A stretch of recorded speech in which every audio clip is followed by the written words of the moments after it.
I got a freaky old lady named Cocaine Katie who embroiders all my jeans. I got my poor old gray-haired daddy driving my limousine. What are the humans doing? No James Bond nonsense. Subversion is the term, if you look in a dictionary or criminal code, is explained as an activity to destroy. Do you think you're ready? Can you handle the truth? Or are you in denial and demanding more proof? They demonstrate in real time how they're spinning your lies, but no one pays attention, no one opens their eyes. They walk around like zombies with their head in the mobiles, signaling their virtues with a pick on their profile. Yeah. You cannot subvert an enemy which doesn't want to be subverted. Starting from Hollywood movie makers to professors of political science, the rest, 85%, is always subversion.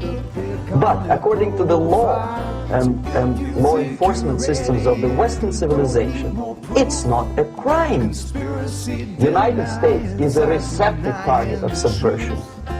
They fabricate our problems and pretend to provide the best solution, but we all know they lied. They lied about the weapons and they lied about health. They lied about the fact that they're transferring the wealth. You should really notice how they're pushing the fear. Keep everybody terrified and not thinking clear. Yeah. Things like religion, government system, political, economical system of a country. Manipulation of terms.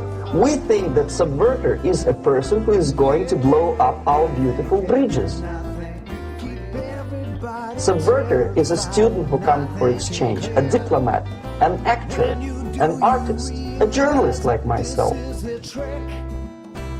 And easily observable if you give yourself time and trouble to observe it. Said, do you think you're ready? Can you handle the truth? Or are you in denial and demanding more proof? They demonstrate in real time how they're spinning you lies, but no one pays attention, no one opens their eyes. They walk around like zombies with their head in the mobiles, signaling their virtues with a pick on their profile. What means always a destructive, aggressive activity aimed to destroy the country, nation, or geographical area of your enemy. Good evening, ladies and gentlemen. Welcome to Chilling with Sasquatch. It's one of those things, I'm sure. We're going to bring in the Binky because I'm already feeling a little nervous. How you doing? How you doing? So, did you do your homework? No.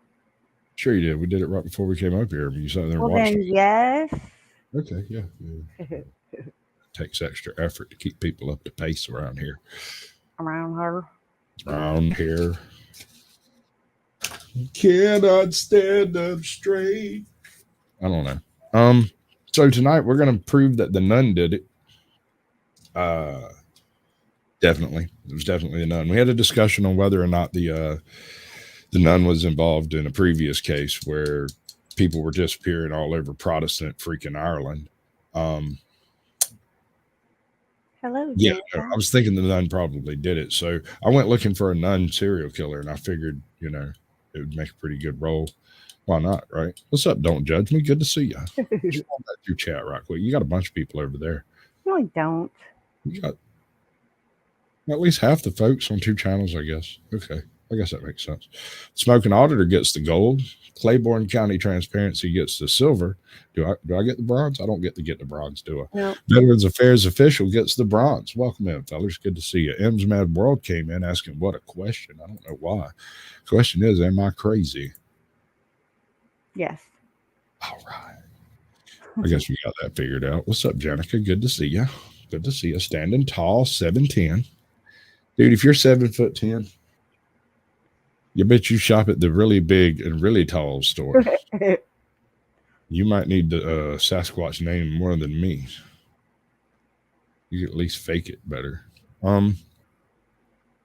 You didn't get any homework. Guess you're not invited then. Shit happens. Life sucks. We deal with it. You know. We try different things all the time. Otherwise we get stagnated. I gotta do my my layout thing because it's not right.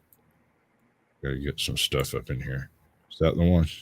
Yeah, I think that's the one. Is that right? How y'all like that stuff? Sure. All right, so this here none of that none. No. This here none. What's up, Scully? Good to see you, bud.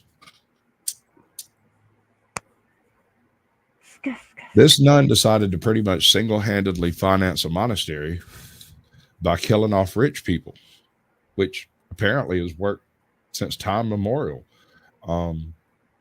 Back in the Middle Ages, it was relatively common to send your less fortunate folks over towards a monastery to be quote unquote cared for.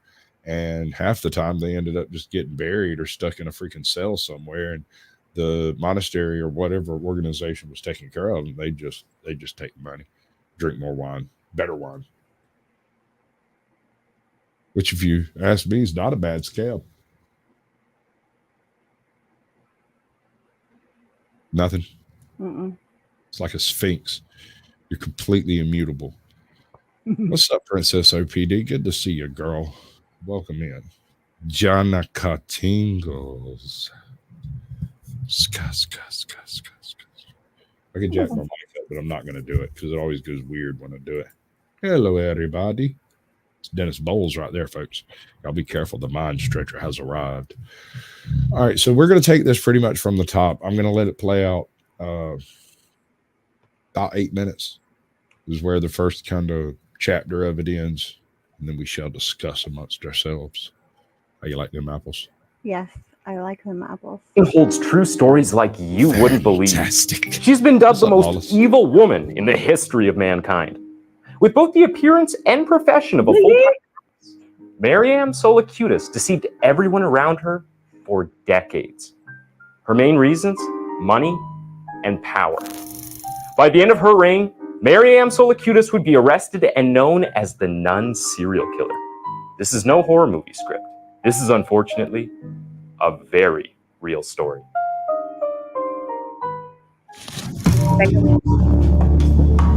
What it is? Marina Solacutis was born. Say what? Nothing. You said stuff. What's up, Big Chief? We got our participation trophy of the day that just popped in. Why not, right? Big Chief. I like it. She's got legs. I think you could run with that.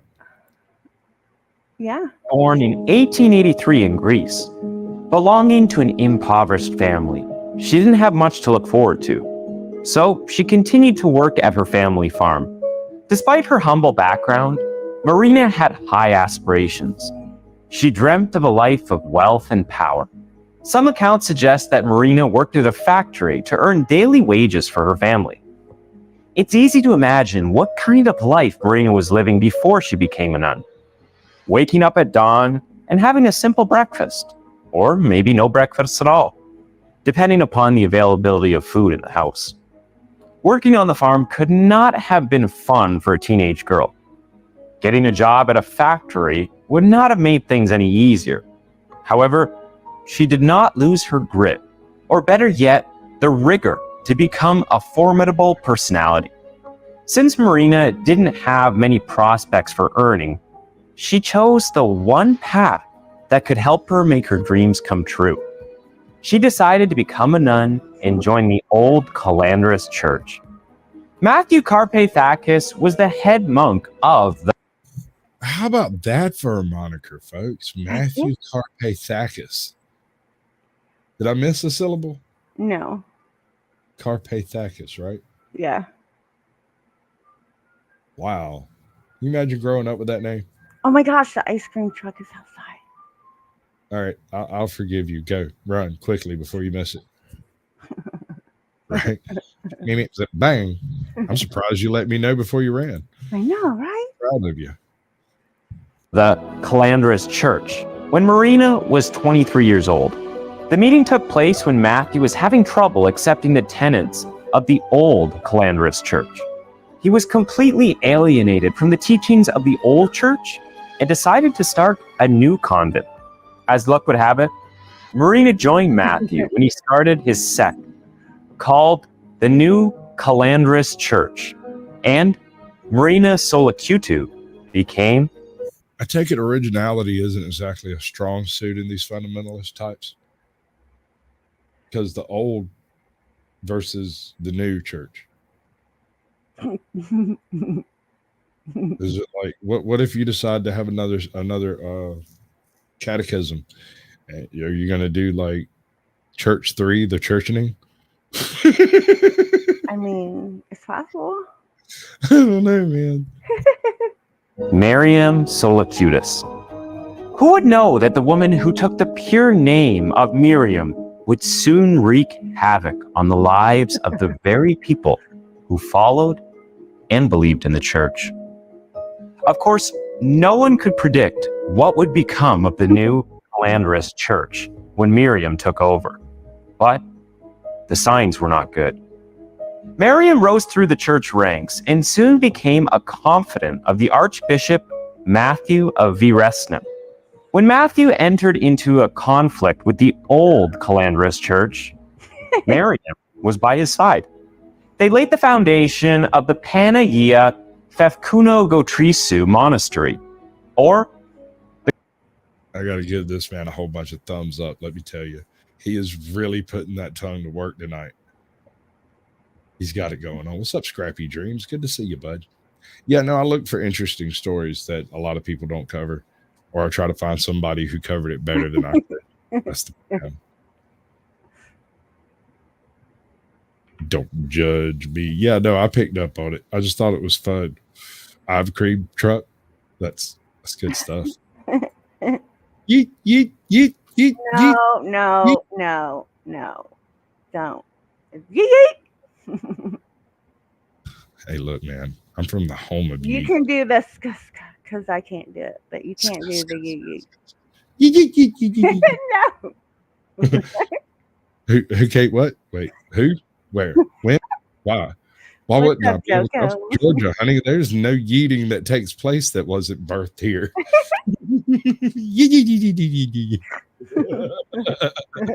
the Convent of the Virgin in the Pines in 1927, located between the town of Kirtea and the rural villages of Karke, Thulasa. You can hear it hurting. Yeah. You can hear him cringe before every single one of these names. Okay. All right. I'm going to get it. I'm going to get it this time. Caro. This is going to go horribly wrong. No, that's not how you say it. Congratulations. You just angered all of Greece.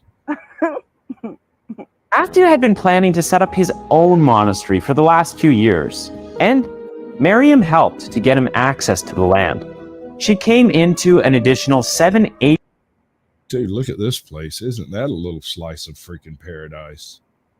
Mm-mm. I mean, Not my paradise, but really? really, Mediterranean island, no. sun, sand, lovely anchovies. Mm-mm. No. No? Olives, No. oiled up beach guys running around with mixed drinks, Mixed drinks, okay. fruit. You're no fun. acres of land, and later that year, she acquired 2 more plots of land. No one knows how she was able to secure so much property.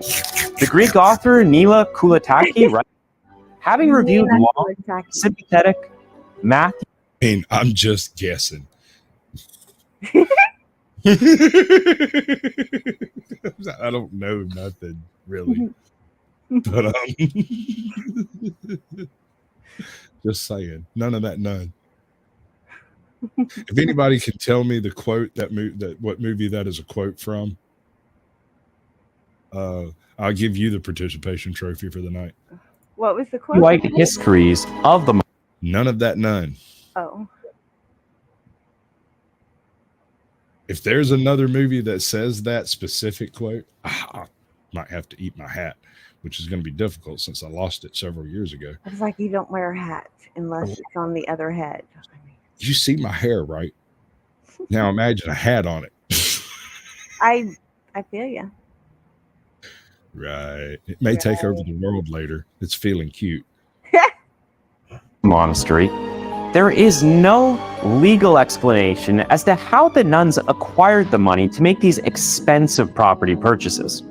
The official announcement made by Matthew at the unveiling of the monastery was to honor the presentation of the Virgin Mary.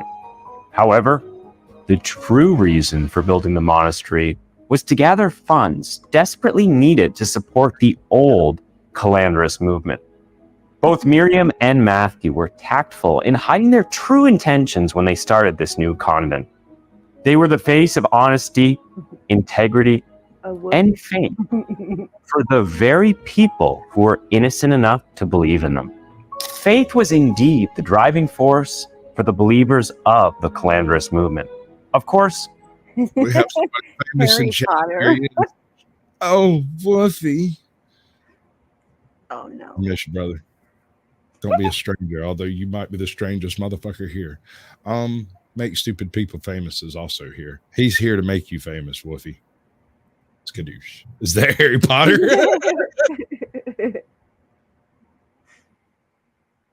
No, that's not Harry. That's also not Dumbledore.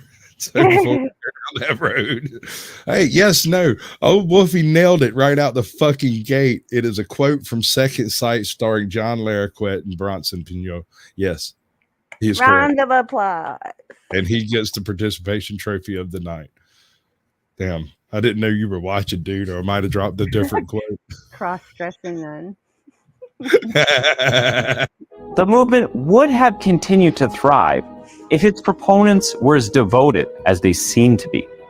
Things might not have taken such a dark turn if Miriam had the same Use my faith word as of what the she found day. her. She would not have resorted to violence, extortion, and outright blackmail if she held on to her own faith. Building a monastery is not an easy task, especially when you have limited funds. The fact that Miriam and Matthew were able to build a monastery from scratch seemed miraculous, not to say the least. None of the founding nuns came from... Now, you know, Woofy, that I'm not permitted to start or join a cult. I promised my mommy, and you know that. So you go start your cult, and I'll just ignore it like I do everything else you do. But money, so how did they collect all the church resources? The mysterious funding had a gruesome truth at its core, which would soon come to the surface.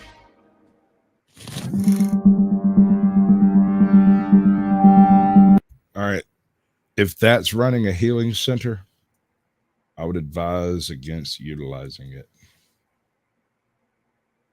Oh, it's way worse than pimping out nuns. Pimping out nuns would have been like low rent for these folks. Like wait until you get into what these folks were doing. It wasn't just one chick, but she basically ramrodded the whole thing. Ramrod.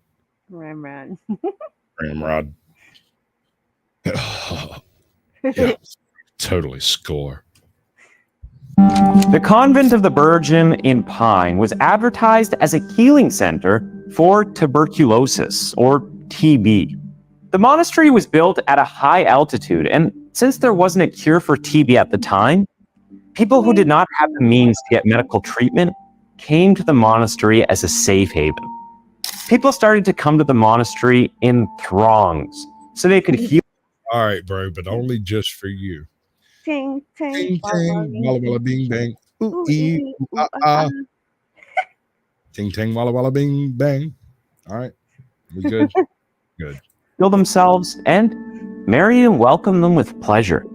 Although there Keep was your no pom-pom particular strong, medical brother. facility available at the monastery, people were excited to venture into the fold of this new sect. Mariam would settle multiple patients into a single room. She would not let any doctors visit the patients unless they had to sign a death certificate.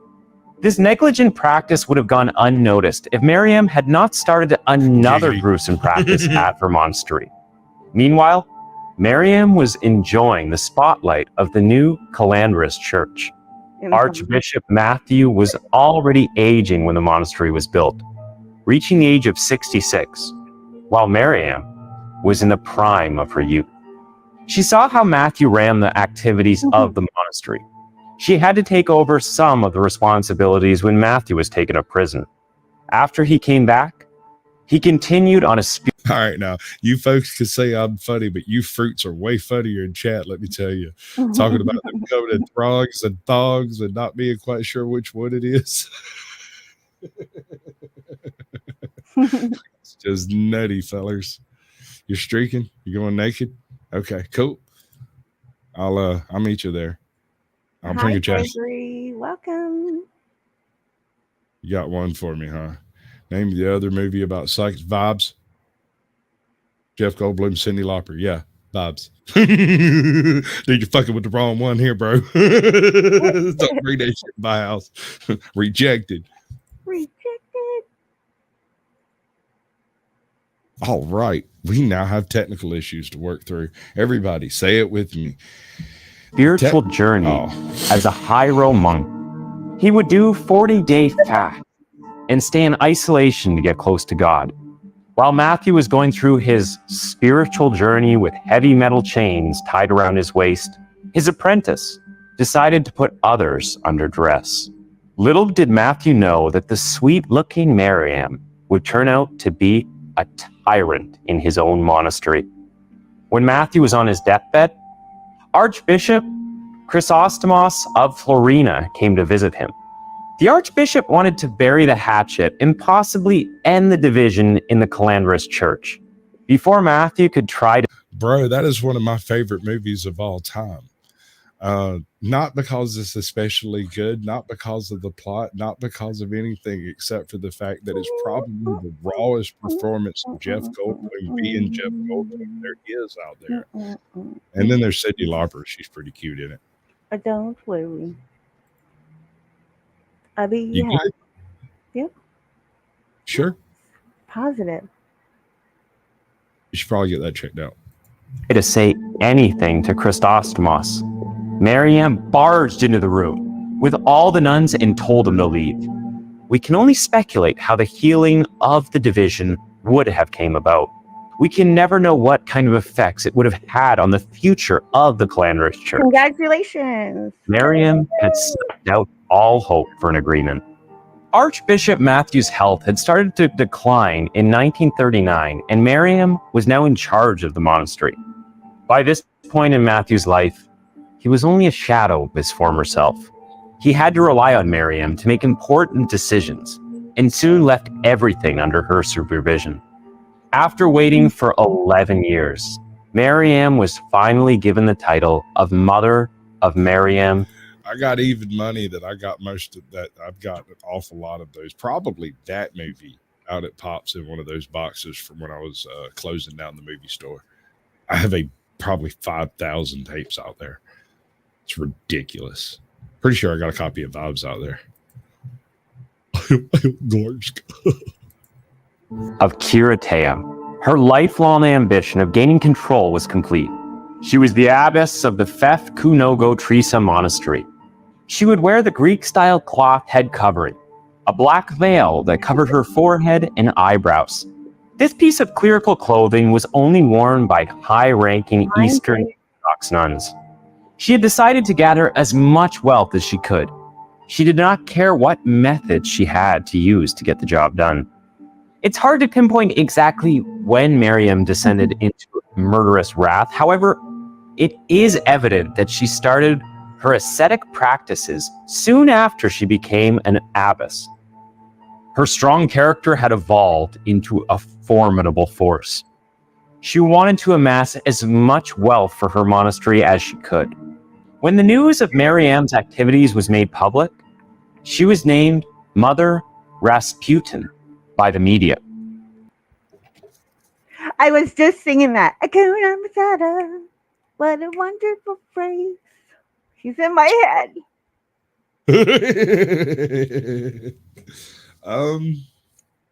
I've Are you got a screaming? lovely bunch of coconut diddly dees. Diddly There dee, they are all standing in a standing in a row. row, pom pom pom. Big one, small one, Some some. as big as your head.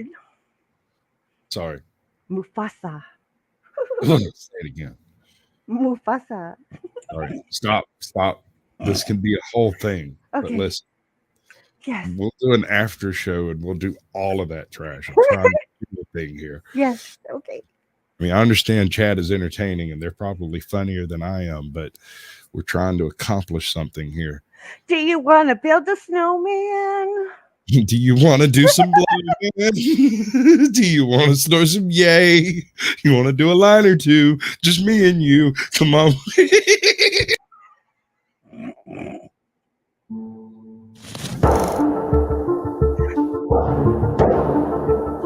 Donating to charity may seem like the most humane thing a person can do. But what if that donation is based on fear? That is exactly what Marianne did. Her crimes went far beyond the suspicions of illegal imports that she was first convicted of. She had destroyed a number of lives by trying to treat patients suffering from TB. With many people suffering from isolation and pain, Marianne was involved in hundreds of negligent homicides. She collected millions of dollars worth of property in the names of girls' dowries. She could first trap a wealthy family by promising them salvation. If they did not agree, she would tie them up in her basement and torture them. Come on, let's do some yay. Zippity-doo-dah, zippity-yay. Oh my Lord, girl. It's not my fault. It's chat. They're doing it. They're making you do it. They're making me say it. Yeah, well, get ready, baby, because it's crack o'clock. Let's go with it. It's crack-a-lackin'. Until they succumbed to her wishes. She would lock people up until they died of starvation. Nobody knows exactly how many people were doomed to the fate obtained by the abbess of the monastery, but a total of 27 murders were estimated by the Greek police. Mr. and Mrs. Becca were devout followers of the Calandrist Church. They were impressed by the courage shown by the Archbishop Matthew and his monastery. Mrs. Becca's theological bent toward the church led her to studying with Mariam Solocutus. Alas, she was not aware of the horrendous practices of the so-called abbess. She had already pledged her whole property to the church, but when she realized that Mariam was resorting to violence to get her way, she tried to leave with her 2 children. Mariam couldn't bear to lose such a golden opportunity and locked Mrs. Bruh. just because you like being chained up doesn't mean you like being chained up. It's not the same. There's no safe word. By the way, my safe word is harder. Mine's yellow. I'm not taking the bait. I'm not doing it. Mrs. Becca in a cell. Mrs. Becca was forced to live in a cell where patients with TB had died. She would wail and cry out for help, but no one could hear her pleas. Since the monastery was on top of a mountain, it proved to be the perfect dungeon for Mariam's diabolical plans. She would only allow a few mouthfuls of food to be given to the imprisoned Mrs. Becca. When Mariam decided to release Mrs. Becca, the woman was a mere shell of her former self. She keep in mind that safe word didn't work for Balder, so Wolfies is not Cumberbund. He's lies to you unless he's updated it recently. Fell into a coma, and Mariam did not do anything to help the woman. His used to be deeper. Instead, she let Mrs. Becca rot and die in the prison she called a monastery. Mr. Becca was also placed in isolation until he fell ill and succumbed to a lonely and painful death. Imagine visiting a monastery to get spiritual enlightenment and then coming back with nothing but an empty bank account. How do you pronounce it? Unfortunately, the next victims, Motherfucker says his is calling God by name. Mrs. Panna Yadapolio, were not lucky enough to get away with their lives or their home. Miriam told them that they would be cleared of all their sins if they joined her. Instead, she held them hostage and starved them until they put their property in Miriam's name. Miriam was not one to leave loose threads and decided that it would be best if the Panayotopoulos would leave this world once and for all. Getting a TB diagnosis was a death sentence in the early 1900s. Doctors could only lessen the patient's pain as they had no cure. Miss Mickle. What was the what was the lumbago? It's working on my lumbago. Is that right? Yeah. I said it right. Laku received her death sentence when she was told she had TB. When she heard the convent of the Virgin was offering treatment for her disease, she was overjoyed. When she arrived at the monastery, she was expecting some type of spiritual treatment. She was horrified when the nuns took her to a cell and left her there. She wasn't given any medicines and was only fed a few tiny meals. Soon, Miss Mikalakis began to get weaker. She suffered the same fate as many others under Miriam's roof. Honey, I don't have time to go into that right now. You can Google it, or if you want to, you can play Red Dead Redemption 2, and it'll take care of that whole curiosity for you. Hip hop ho! Ruthless supervision. She died alone and in agony, without a single loved one by her side. Not everyone living under Miriam's rule was happy with the way she conducted her business.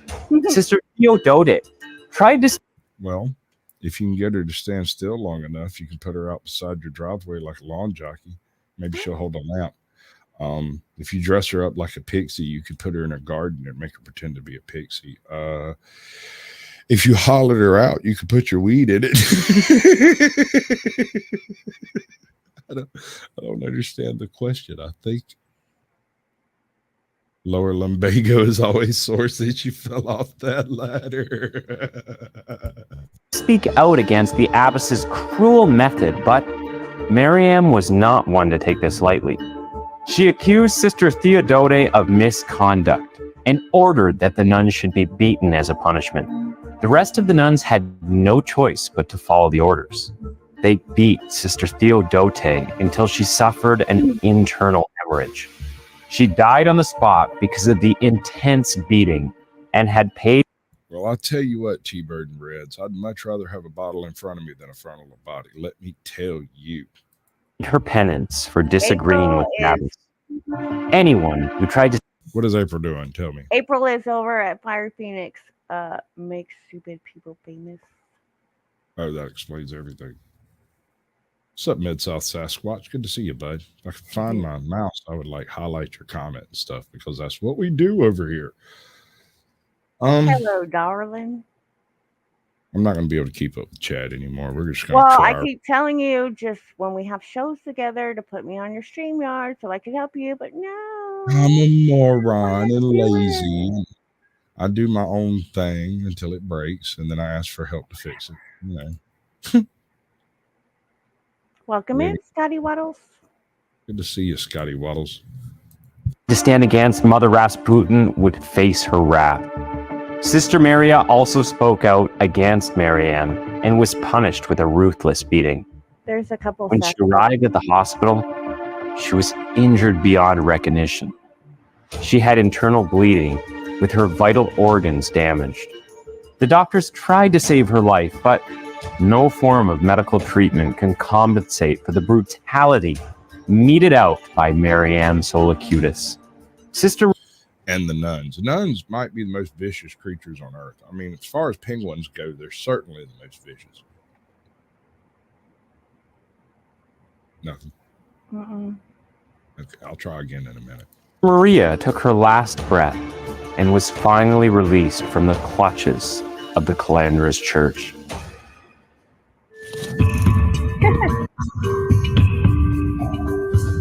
The Calandrus Church denied that Miriam Solacutis had anything to do with the murders. However, there have been multiple witness statements that say otherwise. Solacutis would lure innocent people into her monastery and promise them salvation. Instead, they would be tied up in a basement and forced to transfer all of their property to Miriam's name. Miriam was tried for 7 murders. Authorities estimated that she had killed at least 27 people by starvation, negligent homicides, and beatings in the name of penance. Religious figures hold authority over people. Miriam Solacutis' crimes went undetected because no one believed that she could be capable of such villainy. Had she been an ordinary woman, things would have been completely different. As luck would have it, Miriam continued to send monks all across Greece to find wealthy spinsters, widows, and families. She would lure these innocent believers into donating to the monastery and steal the donations. One day, the police received an anonymous tip. The source informed the police that an elderly woman had donated all of her property to the monastery. The woman's daughter was certain that her mother would not have pledged the money without being forced. This accusation was not enough to put Miriam under arrest. The police started investigating Miriam's mysterious sources of wealth. They discovered that the abbess was involved in the illegal import. This would be kind of funny. You ever notice that April has a tendency of letting her video fall behind the live stream? And so we have a chance to sit here and talk trash about her for like 5 minutes before realizes that. And then when she finally realizes that, like in 5 minutes, she's going to be like, "Oh yeah, no, I was behind. I'm about just, but she'll be 2 minutes behind by then, and it'll be great." Of olive oil and other spices. However, the charge of illegal imports was not enough to arrest a high-profile figure like Miriam. After some time, a woman named Eugenia Margetta came forward stating that she was held in isolation by the monastery's abbess. She further alleged that she had been tortured to surrender her property, worth $118 million, which was equivalent to $80,000 US at the time. In 1949, Christos Spirides went to the Greek police searching for his daughter, Samila Spirides, who went missing that year. The FBI traced Samila back to the monastery. The father of the 18-year-old girl said that he had been convinced by a nun named Miriam to give away property worth $10,000 US. He told the police that the nun had visited the United States. There it is. It's fine, honey. I don't care when you watch it. It's just watch it. It'll be fine. It's funny. It's good. It's interesting. We enjoy it. States to collect the property donated to the monastery. The Associated Press later revealed that Christo was reunited with his daughter. The police continued to investigate the allegations made against Miriam Solacutis. They found out that the monastery practiced asceticism and did not allow any doctors to treat patients suffering from TB. Almost 150 people died due to the absence of medical treatment while they were staying at the monastery. As the investigation continued, the police discovered various victims who talked about the abbess who used to beat them for small misdemeanors. She was in the habit of locking up her victims in solitary confinement. Those who survived revealed how Miriam used to stare at them until they would crumble and transfer their properties in her name. Wait a second. Hold on. I've got an idea. It's the greatest con ever. What's that? We'll get these rich people, right? And we just put them in front of us and stare at them until they sign over their properties. Work for her. Or man, what do you reckon? Not likely. Okay. That was worth a shot. The news agency Reuters reported at the time of her arrest, Miriam had almost 300 homes and farms in her name. Moreover, she had collected gold and jewels worth thousands of pounds during her treacherous reign as Mother Rasputin.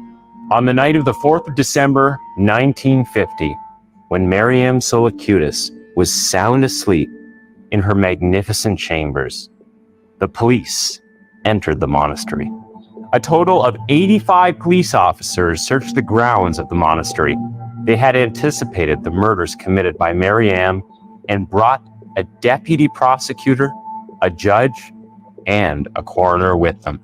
The operation lasted throughout the night. They rescued 36 children. The police had to physically grab the children from the hands of the nuns. According to the police, they were also rescued. Several half-naked, malnourished, and sick elderly women tied up in basements. The case of Mariam Solacutis was extremely sensitive. The prosecutors were not sure whether they would be able to convict her on the charges of fraud and embezzlement. They began her trial under the charge of importing illegal olive. Hold on. Do it right. How much wood would a woodchuck? Oh, you got me all messed up. How much wood could a woodchuck chuck if a woodchuck could chuck wood? Yeah. What he said. Does it also go along with she sells seashells down by the seashore? Mm-hmm. Fuzzy Wuzzy was a bear. Fuzzy Wuzzy had no hair. Fuzzy Wuzzy wasn't Fuzzy Wuzzy. More of a rubber baby buggy bumpers type situation. We can do this all day. Of oil and tires. However, the authority of the Calandrous Church would soon end. Mariam's worship, called the Matthewites, was outlawed in January 1951. The Archbishop Spiridion Vlachos of Athens and the Metropolitan... It was something like that, dude. You're not off the mark. That's weird. Why is that right? About a bushel? Wait, what? What? Hold on. What? Peter picked a peck of pickled peppers. Oh, Peter Piper picked a peck of pickled peppers. How many pecks of pickled peppers Peter Piper picked? Something like that. I can't do all that. I'm sorry. I get No, nervous. it's okay. Yeah. Chrysostomos of Florina could not reconcile their differences. The old Calandrous Church was dismantled, Hello, Tales and told Mariam in the dark. could not Welcome in, use Joe. religion as an excuse for her heinous crimes. The public prosecutor was free to indict the ruthless nun, and he did not spare a single detail of her life of crime. He indicted Solacutis with all the crimes she had committed in the last 10 years, including homicide, fraud, forgery of wills, blackmail, and torture.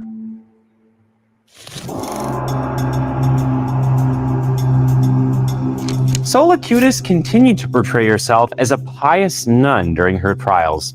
She wore an Orthodox icon honoring the late Matthew, ordaining him with the name Saint Matthew, the new confessor. She rejected all charges against her, calling them satanic. No, I am not highlighting those comments. Just no. Fictions. Maybe Mariam had convinced herself that everything she had done was in the name of religion. Heinous You could crime say that with an Mariam H. had brought back the Salem witch trials, where Heinous. innocent people were Crime. to let the church take over their property. She stood in the courtroom like a cold, heartless monster whose only aim was to satisfy her own greed. As she heard the charges brought against her, she would cross herself and make a prayer of vengeance to Saint Matthew. She knew that she did not have any defense, no matter what legal loophole she tried to use. The defense attorney said that people who came into the monastery would take a vow of property. They would hand over all of their property to the monastery of their own free will. Well, let's be honest, man. They're not that interesting, and not very many people come by. Usually. We got a bunch of motherfuckers here tonight, though. Y'all are mad over here. Like, Lawless is funny as hell. Oh, Wolfie's got jokes. Make stupid people famous is doing his thing. Ajot's in chat, too. We're going to highlight her. Sunshine's over here being her wonderful self. You know how it is. Ain't no sunshine. He claimed that the property was transferred to Mariam's name because the monastery did not have a legal setup. The enormity of Mariam's crimes resulted in 3 separate trials. The first trial was conducted in the years 1951 and 1952. The second one continued into 1953, and the third and last trial was concluded a few months before her death. She was convicted for 26 months after her first trial, 10 years after the second trial, and 4 consecutive months in her last trial. Maryam's sentence in 1951 came as a shock to Matthewites all across Greece. They held a rally to liberate their leader from the clutches of the legal system. They demanded that she should be released and returned to her rightful place. The police had to protect the Archbishop Spiridion. There was a dangerous possibility of the Calandras kidnapping the Archbishop and demanding Maryam's release in prison.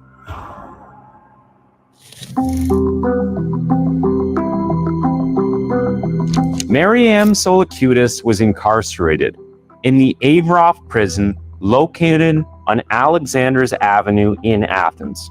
She spent the last part of her life as isolated as her victims, but she did not suffer the same end. The total length of her sentence was 14 years, but she only spent a year or so in prison before she fell ill. She was rushed to the hospital where she died at the age of 71. Solacutis had more than 400 followers when she was in power. Almost 500 people gave away their property to the monastery by drafting a will in Maryam's name. The same number of people died in the monastery due to disease, starvation, or torture. The Matthewite nurses continued to pray for the intercession of Holy Maryam, as they think she is the model of purity and piety. The Calandras continued to thrive under new leadership. No one knows who took over from the formidable Maryam Solacutis. The woman who continued would vanish without a trace. They were adept at hiding their identity as well as their location. They revered Maryam Solacutis as their true saint and claimed that the male priests and monks were jealous of Maryam's success. When asked about the hundreds of deaths in the monastery, the Matthewites explained that the people who joined the church were already very old. The fact that they died was God's will, rather than Maryam's negligence. Maryam Solacutis left a deep mark on the pages of history. Many Greek writers have explored the life of the ruthless murderer who hid behind the veil of fate. Nina Kulataki explains the vindictive nature of the abbess in her book, Murderesses, published in 2019, by saying, "It is only by happenstance that the monastery used the old Julian calendar rather than its revised form. Only a cunning, shrewd abbess like Solacutis would have had equal success, regardless of her brand of Greek Orthodox Christianity." Carrie Seagrave, who wrote an exhaustive account of Maryam Solacutis in her book, Woman, Serial, and Mass Murderers, stated that the prosecutors estimated the total number of victims as 177. At the end of the day, the story of Maryam Solacutis is a story of fate. Those who believe in Maryam would never think of her as a murderer. However, the overwhelming evidence stirs the faith of those who believe in humanity. The brutality with which Maryam ruled her monastery does not leave much to the imagination. She used everything in her power to amass as much wealth as she could. As Erich Fromm says, greed is a bottomless pit that exhausts the person in an endless effort to satisfy the need without ever reaching satisfaction. Everything that could be done to torture people out of their wealth was done by Maryam. Her faith pushed her to the limits of fanaticism until she could not see black from white. She chose to shroud herself in a black habit because it was the color of her heart. The lesson remains that one should not judge a book by its cover, even if that cover is in the form of a nun's habit. Thanks for tuning in to Twisted Minds. That was the case of Maryam Solacutis, and why don't you go ahead and click? All right, how about that? That was too long. She wasn't just a serial killer. She was an active, like, kidnapper serial killer. She had squads of priests that went out and hunted little girls for her. Rich ones, specifically. Wow. Wow, you gotta admire the hustle, man. How do you sell that to a father? Send me your little girl and her dowry, and we'll take care of it. I don't know where does that supposed to go? I don't get it. How do you sell that? You can't. I don't need. Yeah, okay. Or you can. So we have Mr. Hot Water, who has released a bit of body cam footage, and it's a grown man who failed to pay the cab and had the cops called on him, and now he's fixing to boot his way all the way to jail, and we're going to giggle about it all night. Doing all right. What's going on? Well, I dropped the party off a guy, gentleman and a young lady. None of your business. $17. We went in there, and then I waited 10 minutes. I went on the door, and he says, I don't have money yet, but I'm waiting. There's 2 white guys in there, and 2 black guys, and a blonde chick. It looks kind of shaky to me. So I left the money in the car. I just didn't know what to do.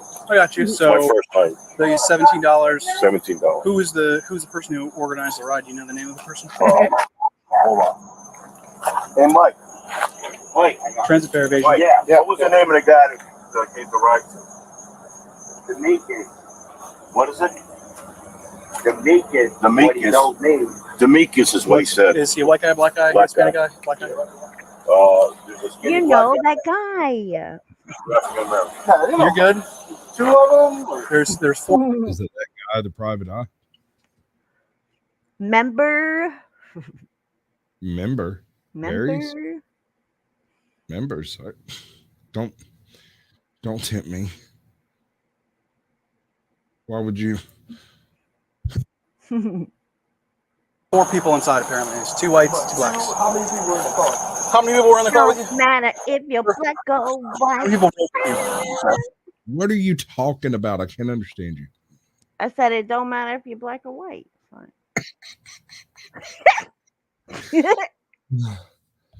Oh man, I can feel it getting into my brain. Is this what it's like to be the rest of you? God, this sucks. Shut up. How many people rode with you? 2. Blonde girl, skinny blonde girl. Skinny blonde girl and D'Amica's black guy. okay. All right. You stay in the car. Shaky, man. Be careful. Okay.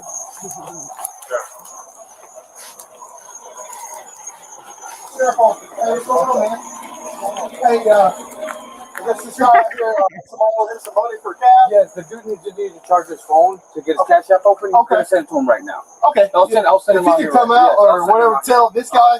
Yeah, I appreciate you.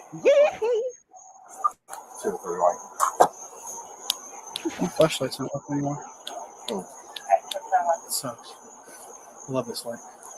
Which one is? It's the skinny mag light. Oh, the smaller.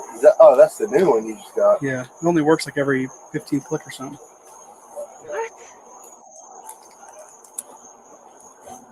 You tried to knock on the door. He said he came up here and they just said wait.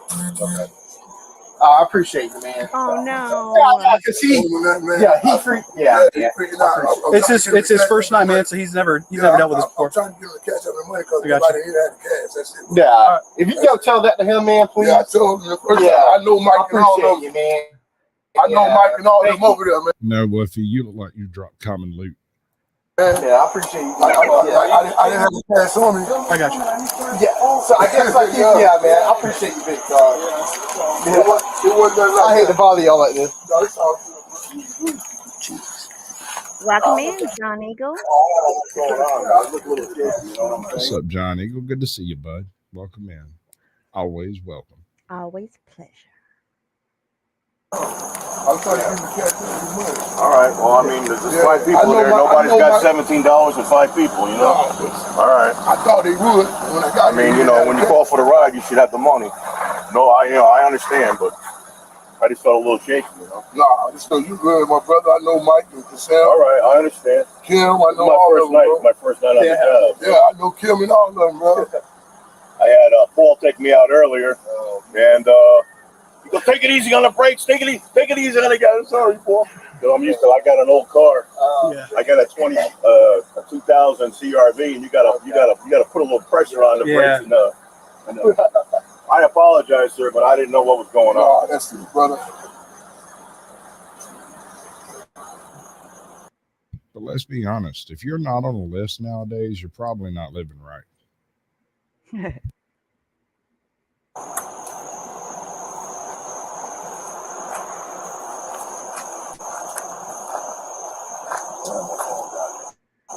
Dang. Does anybody have a portable charger? I don't. Yeah, no. I'm just gonna call Quim and see if he got cash out. Hey, do y'all take cash out? No, just cash, man. You know that. This money the other day.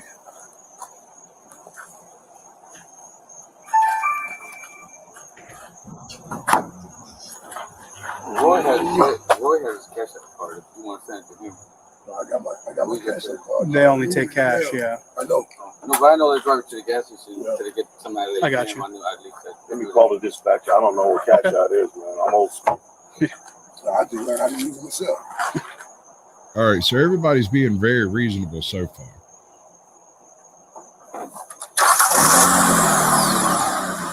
But I tried to call him before we got it.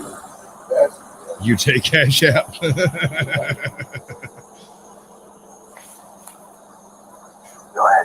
Yeah, you got a Bentley. All I got is this busket. What's cash out? Wait a second. Hold on. Is that Suicide Kings? I think that's Suicide Kings. If it's not Suicide Kings, don't correct me. Just tell me that I'm wrong. We don't accept cash out. Cash only. Okay, thanks, Mike. We don't accept it as cash only. Man. Tell Mike to cut me a damn place. I ride with y'all every day, 2-3 times a day. Yeah, I understand, but I got nothing to do with it. Hello, Queen Bird. How you doing? I can get equipment to shoot at 17. Yeah, I appreciate it.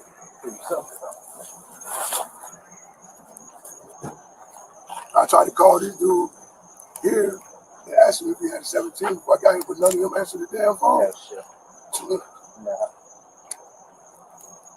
Right. He's got, what was it? Was it manta ray skin boots or emu skin boots or something like that? The very first thing he does when he steps out of the car is knee deep into a pothole. God, he delivers one of the best little soliloquies that's ever delivered that he's ever done in a movie. And he's done a few good ones. But he goes off for a solid, 3 minutes? Oh, it's a good movie. What's up, Matic Mouth? Good to see you, bud. You know what time it is? Probably midnight now. 12:07. Yeah, I'd be crazy as hell going over there right now. There's some guy. Yeah, man. I won't see nobody go to jail. No, it's my brother's house, but it's just like come waking him up in the middle of the night and asking for $20. Yeah, You're gonna man. cuss me the hell out. Hey, the bond money. Yeah, that's right. For damn club call. Hey, it's a minimum of $100 if you go to jail. I'll tell you, it's better than bond money. Yeah. All right. Yeah, please, because Mike them, man, I know they're going to press charges and all that stuff. Mike them know me. Man, they stopped playing games a while back, man. They were letting a lot of people go for a little bit. Good, bro. We just carried somebody jail not too long ago for it, man. Yeah. They know me good. I ride club car every day, 2-3 times a day, bro. True story. Well, you know you got to pay cash. Cash only. Yeah, but listen, I thought them when I was calling them. I got one you, of them man. would have the I cash. got We got You know what I'm saying? It makes So sense. when they didn't answer the phone, I was like, "Oh, just hold on. I go get the cash from Roy or one of them in the house." I got you. I sat right there. I sat right there. I know. I wasn't running. No, nobody said you were running. Oh, I got that. No. All right, bro. Do you live under a bridge? Or is your router just under a bridge? Because that's evil. Yeah, no, I can't believe half these suckers. I mean, people think I'm sane either.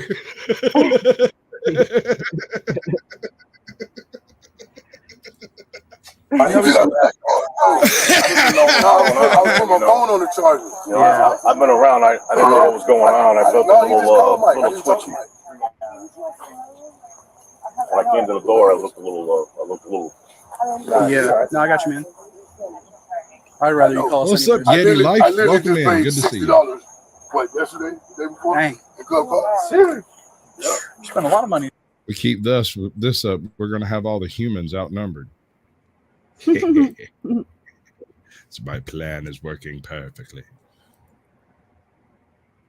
I hear you, man. Fuck that. You're better off not depending on anybody. Yeah. Just take care of your own self. I didn't talk to him. If Kim was there, Kim would have been like, yeah. I'm always right with it. We got 8 people. Nobody got $17. Man, I don't have cash either. I don't carry cash ever. Nobody does. You know, that's all they take. Yeah. They don't take nothing else. They got to get those squares or something, man. I usually keep cash just for a club car. Yeah. But like I said, I didn't have any cash, so I called. One of them had it, but nobody answered the phone. I didn't mean to assume anything about, you know. Nobody answered the damn phone. They have all the time. Yeah. What do you mean? All of them know me. When I say my name, they know me. And they lose a lot of money though too with that. Like I said, a lot of people have a debit card. This ain't the first time I've been this. Yeah. I don't know why they don't have the thing where you can swipe it on the phone or 2 seconds. you know. The little thing like the I don't get it. Yeah, the squares. That's Paul the owner. He wants nothing but cash. I know Paulie too. Straight profit though with that credit card. You got to pay Yep. them and all that. You got to pay a percentage. Yeah, for using the card. Yep. Some stores they charge an extra Only the couple best bucks for to you, make Flow up for it. State. Yep. Like Yeah, to have a minimum in some places too. I'm sorry, bro. You got the 17? I try, man. You got it? I get somebody to get it. Crazy. I get somebody to get it. $17. Yeah. I was just waiting on the cash out. Yeah. Somebody, another neighbor, somebody goes by. You guys friends with anybody? Call anybody? Bring you some money? I'm finna talk. I'm calling my cousin right now. See if we can cash out. Okay. I'll just go to the store and get it out. I'm gonna get my phone up here. All right. Yeah. Yeah, that's true. I still don't have the phone bill. Evening, officer. All right. Oh man. Oh my gosh. Uh-oh. They brought out the heavy The stripes artillery. are here now. Oh boy. They brought out the heavy Yeah. Yep. I like that. Man. What's Corporal, up, don't you Jody? take off Good my to hat see you, before I bud. salute? What do you want me to do? Welcome back. Tiffany's Epiphany. Good to see you too. Yes, sir. Ex-Marine here. Oh, God. Thank you for your service, though. Oh, Thank you. just after NOM ended, so I guarded San Diego. Hey, somebody has to do it. 75 I got in, so Somebody got to do it. I guarded San Diego and made sure the Spanish fly was coming up from Mexico. Hey, you got to talk about this. $17. There's 8 people here. Nobody's got $17. Oh, And I went to the door. you just go for a girl? Yes, sir. And the look, a little shaky. You caught that too? Yeah, I Two heard white that. guys, 2 black guys, and a blonde chick that came to him in the ride. There's 8 people. Nobody got $17. They know it's cash only because he rides. What's up, Judd? Yeah. Welcome in, bro. Good to see you. Long time no see. They Welcome look back. like they tweaked it, to be honest with you. I left the money in the car, had the key in my hand, Yeah. and I called 911 because I didn't want to get hurt. I've been around for that long. Yeah. 8 of them in there. I got you. I appreciate it. So $100 bond about to be expensive. I told you, $100 to get out. $17 for the $100. You can walk down there and Can you do me a favor? Call your boss back. Stand over here and talk to them. See if they want to press charges for transparent. Yeah, $100. See that? I know. Keep it quiet, though. I don't want them to hear. PC out there. I'm checking to see if they want to press charges because I'm guessing they're not going to come up. Yeah. I don't know how to do it without. It's on the card. Sorry.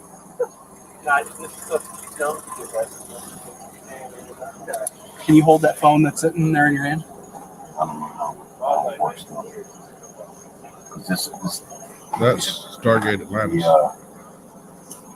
isn't it? Is it? Can you unlock it? You know how? it's not working. Paul? Well, that's the owner, but I need to talk to the dispatcher. Okay, here. Hit phone. Top right corner. Down here. Or nope, go back. Swipe straight up. Like it's gonna be a rough night. And dispatch. I haven't got that. And then hit the call button right there. I haven't got it. And then That's change it okay. to speaker. Rides for free, Bill. What's up, the seventh son? Welcome in. Good to see you. Hello, this is Deputy World Sheriff's Office. We're over here checking to see if this guy's going to show us some money. Walk back there. All right. Of course he's not. If he isn't able to come up with it, you guys want to press charges for transit fare evasion? Yeah. Okay. Alrighty. I'll driver's information. He'll be your point of contact. Is that from Bigsby's interposing hand? Thank you very much. Is that a TSR reference? Thank you. I'll wait out here, sir. Yes, sir. That is true. Tax detective.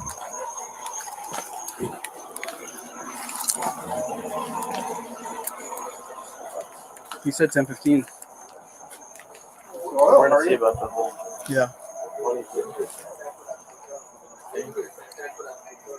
What's your name? Hello. What's your name? Patricia.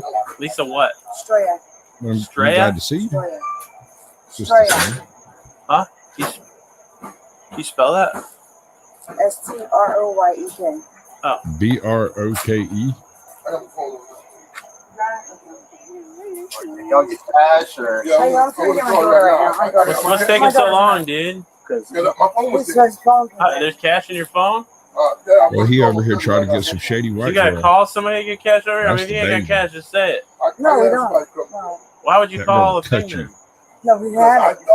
One of my friends here would have. Bro, it's $17. It's not like you Angry Vet. If this isn't a crack house, I feel jilted. I'm pretty sure they jipped me. Somebody took my money and didn't produce the crack house I was expecting to see on this video tonight. But I don't think they got any crack currently because none of them got away. You know, because you ain't catching a crackhead. put a down payment on a I house. know that's what I'm saying. I thought one of them would have the cash. Sir, honestly. I ride Club Car every day. Yeah, but hey, like I said, might want to press charges if you don't have money. I just got the phone on. I just got the phone. Yeah, I did. Okay. She might, woo, just letting it all hang out. Say she's a brick. Ow. Club car? Yes, I'm pulling my door right now. You gotta. My God, this is my most favorite phrase I've ever heard. What had happened was Every time I hear the phrase, what had happened was, my brain clicks and says, he's lying. This individual is feeding me a line of primo shit. Yep, every single time, because it's always the case. Idea. Or if they repeat the phrase, I'm saying though. He's not wrong. One of us in here usually does have way like down 20 there. bucks. Yeah, no, I got you, man. But like I said, Mike, he's on some other thing tonight. Mike knows me. But he ain't. He don't. Hey, lady. Ma'am, walk back here. Yes. Back here. Walk back here. $70, please. Hey. Did you hear me? Because I have the cops right here. Because it's Come on. Can you just send it to me right he's now? doing well. Yeah, we need to They take cash only. Hey, that should be like a regular part of Chilling with Sasquatch. Is one good crackhead story. That's actually a really good idea. You know, one of those can't This remember one the song. time at band camp.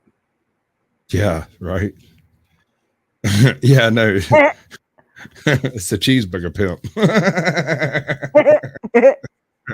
Something wrong with you, dude. I thought it was me, but it ain't. It's you. You're the problem. Yes, it's all over $17.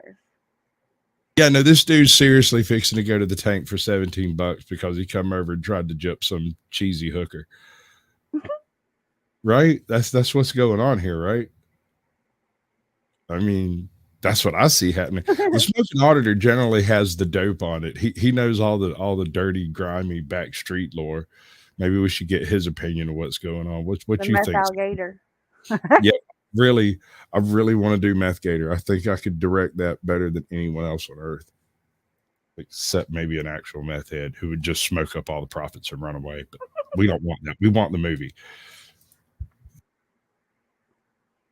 All right, you want to say it with me? The technical issues are part of the show. Okay, can you please help me out? How you spell your last name? Yeah, man. You gotta talk to Mike about I know. that. Okay, All right. Come on down here. You gotta come down here. Okay. You got a middle name?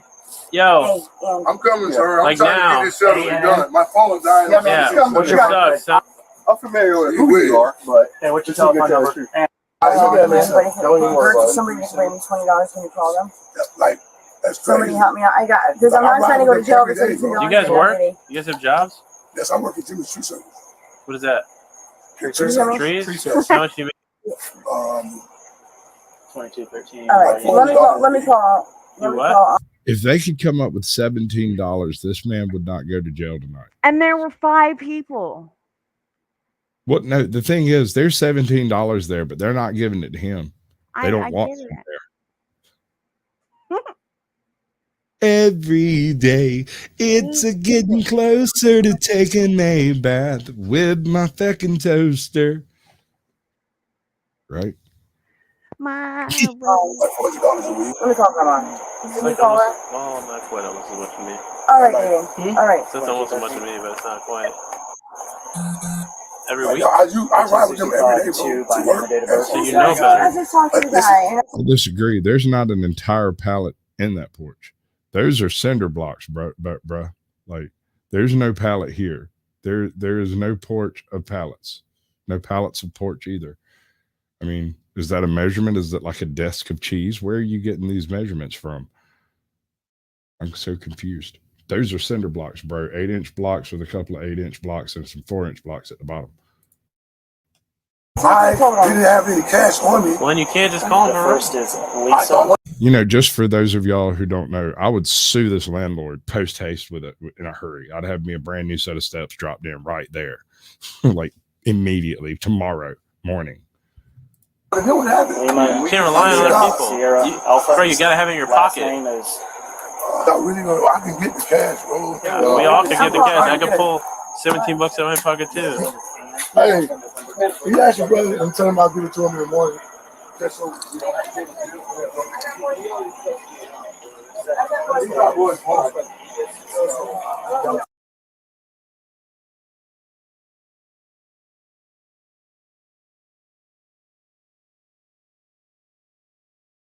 I see the porch you're talking about now. It's the other doorway.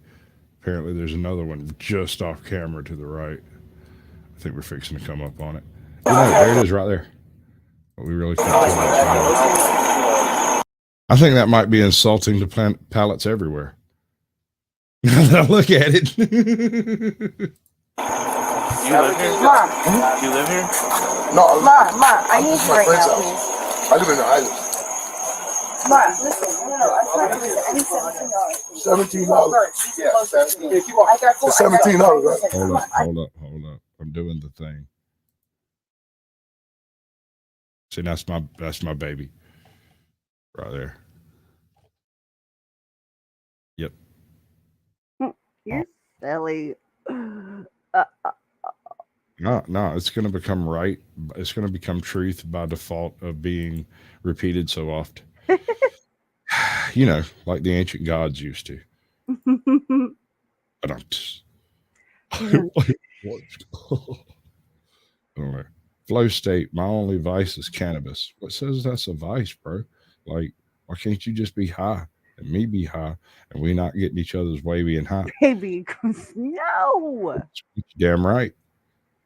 Justice, Squatch. Go like his club car. Like, wait over there. $17. We got something very nice. Can you please help me out? You need $17 now? You just wait right here at the back of this car. You just lean up against the car. Okay, I can't explain it. Lisa, you can sit next to him. You do me a favor for chain by back. What, sir? Don't try to resist, all right? All right, here we go, folks. Transit fare evasion. Stand still. Don't pull away. I just checked into my probation. I said transit fare evasion. Just get in the money right now, Sir, turn this rest the Sir, other I'm way. on probation, Turn your sir. right. Okay. I know. Sir, don't put me in jail You got for a that, second sir, set? please. Yeah. Sir, please, sir.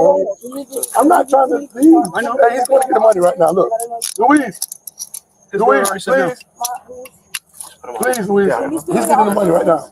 He's getting the money right now. He's getting the money. Stuff on his dang wrist. He's Bro bringing didn't the have money. a cab. He showed up walked inside, woke up a bunch of people, and came out without the money.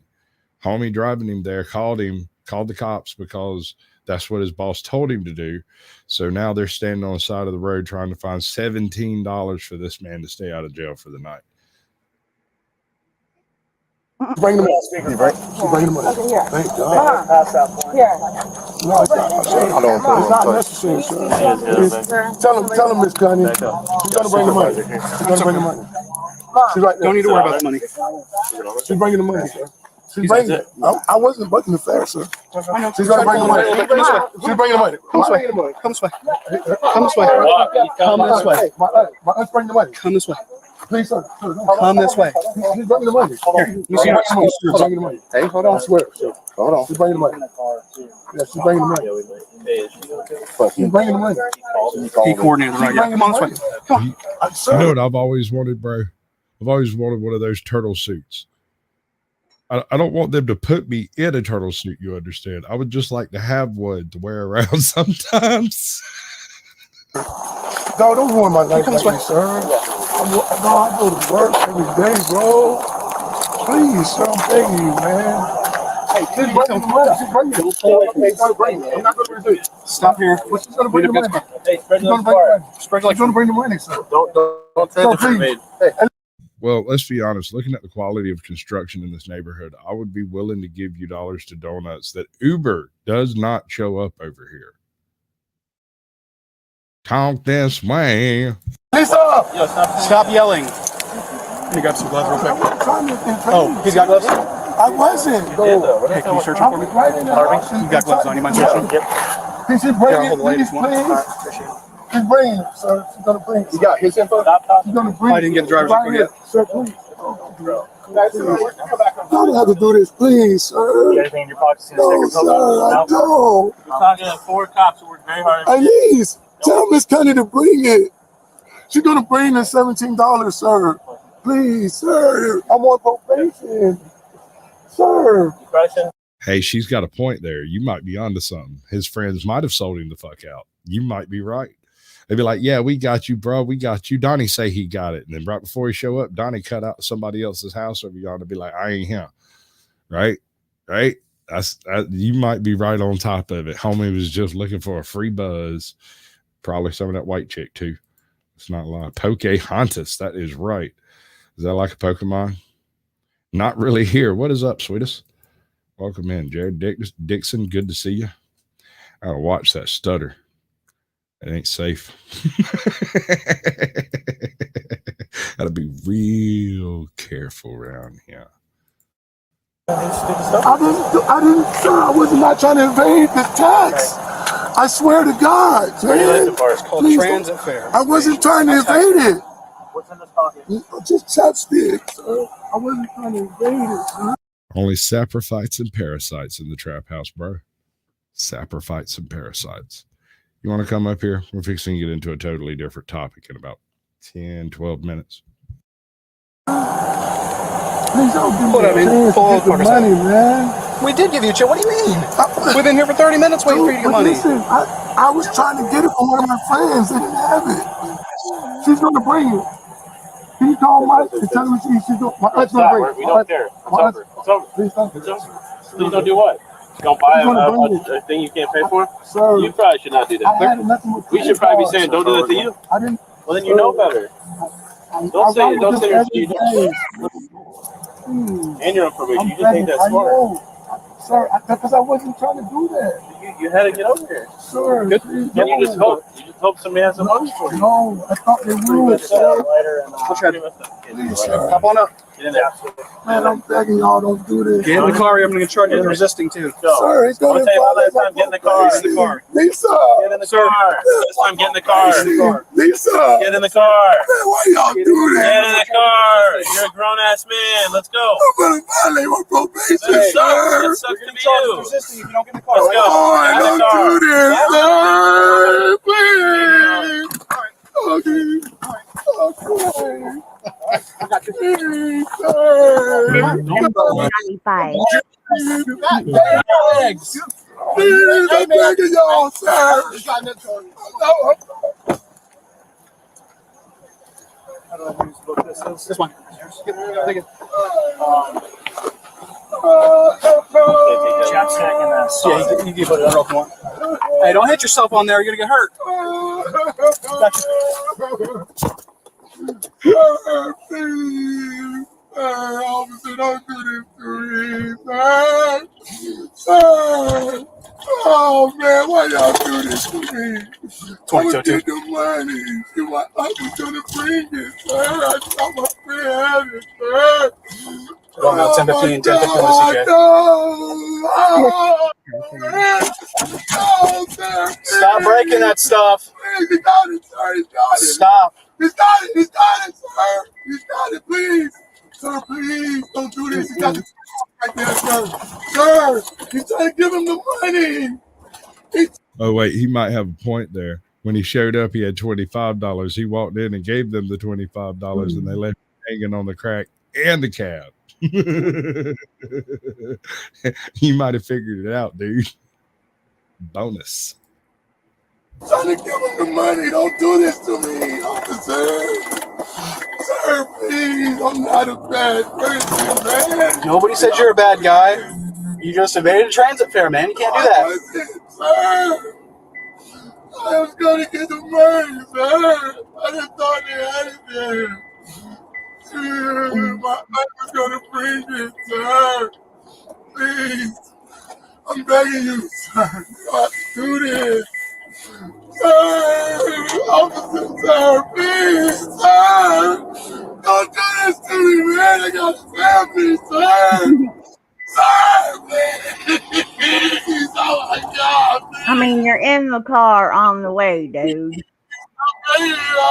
I'm not stopping this. I don't want to go back. Please, sir. Y'all don't have to take me to jail. I can't $30. My aunt is coming, sir. Sir. Man, don't do this, officer, please. I swear. He's starting to sound like the hamburger pimp. I wasn't trying to brother, man. I said you did. Officer. He mad because he gonna get, messed up, and they're gonna be like, "Why you in here, bro?" He's gonna be like, $17. $17. I couldn't pay the ride. I just lost and killed a cop. Take a leap on that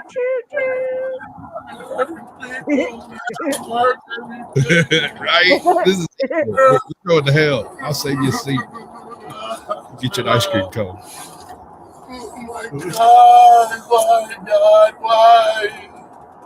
Sir. I'm gonna ride that train. They're right it up. They're bringing the money right now. Sir, bringing the money. Cry hard or go home. In a world where you they cry said they hard wanted to press or go charges, home. man. In a world where all of the speakers speak like movie actors. In a world where a gargle rocks to make sure this continues.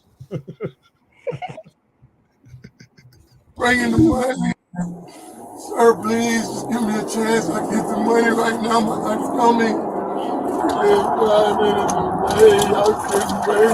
I think you're all right. Mr. Williams, we waited for 45 minutes.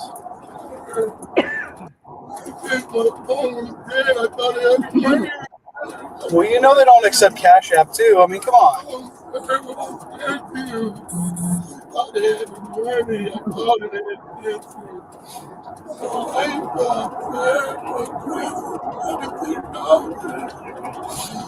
I'm bringing the money.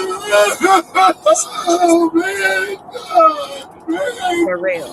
The cringe is so hard. I don't want to go down like this, bro. It's such a dope ass charge. They're gonna laugh at me and lock up. But that's because you a good man, Brandon. Like, you be taking care of your fogies. It's okay, man.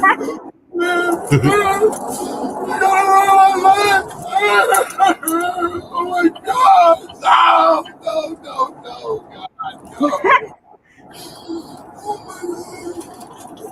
What's up, bud?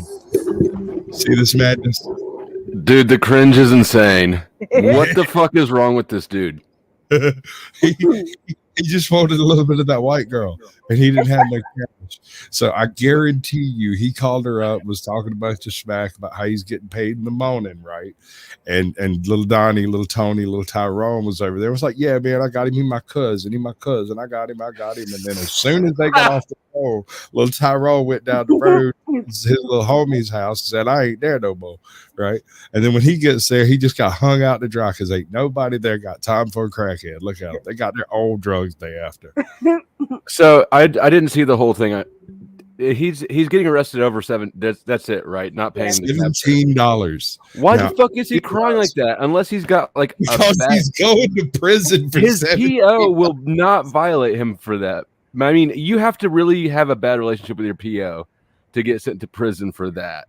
I'll be honest, I have no idea. I had one of the most awesome parole officers ever. I did too. She was great. Dude, I got called out one time, right? Now she knew I was on some pretty heavy dope at the time and that I was really having trouble getting off of it. But she was also obvious that I was trying my damnedest to get off of it, right? So she was like cutting me a little break on the other end about the drug test and stuff. Just make sure your money's all up straight. You won't have that problem. I'm like, all right, cool. You know, rolls around one day and there's a random drug test hits everybody. Take us all by the busload down to the courthouse. We get off the bus. I'm standing there. I'm sweating freaking bullets because I'm in full blown withdrawal and gonna piss dirty. This is not a good time. I've been there. They want to supervise you today. Fuck. Boy, I hope I don't shit on that woman. That would really be bad. So so we getting off the bus. Now let me explain. I live a block and a half away from the courthouse. And when I got off the bus, she reached over, she grabbed me, she turned me out, she said, go home. And then flagged everybody else through, pulled one other guy out, told him to go home. And we walked away from there, got around the corner, both of us just stood there. Boy, you're like, I don't know about you, man. I'm looking at 25 years. I robbed a store. You're not supposed to admit that. Don't ever admit that to me again. I did the drugs. He was on probation and his underlying was 25 years. Oh God. I don't know. That's a hell of a break. If I was looking at if my underlying sentence was 25 years and I got probation, I wouldn't even think about drinking. Bro, I am telling you. Quit cigarettes. My big issue was like 6 months. That was it. I might maybe have done 6 months in the local, right? Maybe. Probably not. Probably not.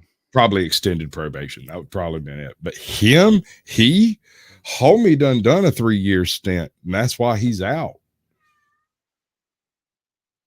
So he got paroled after 3 years. I don't understand how all of that works, but as far as I know, he's been straight and narrow except for smoking a little Chiba, as far as I know. That's what they all say, right? Right. Okay. Well, everybody got your cringe boots on because it's fixing to start back off. All right. Yep. Oh my God,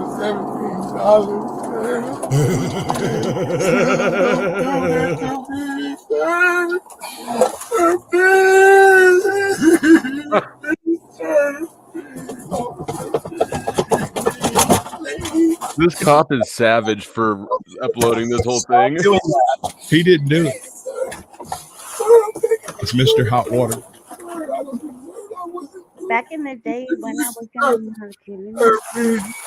Sir, please. Oh, please. God, man, y'all ruined my life for $17. please, Mr. Officer.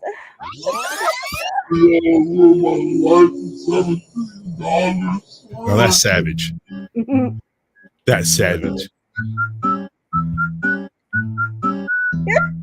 Look at all those mugshots. Sheriff's office, one adult male. Oh my God, man.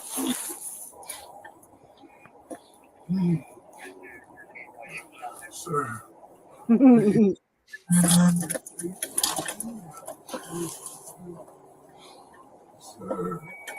Absolute boss tier, man.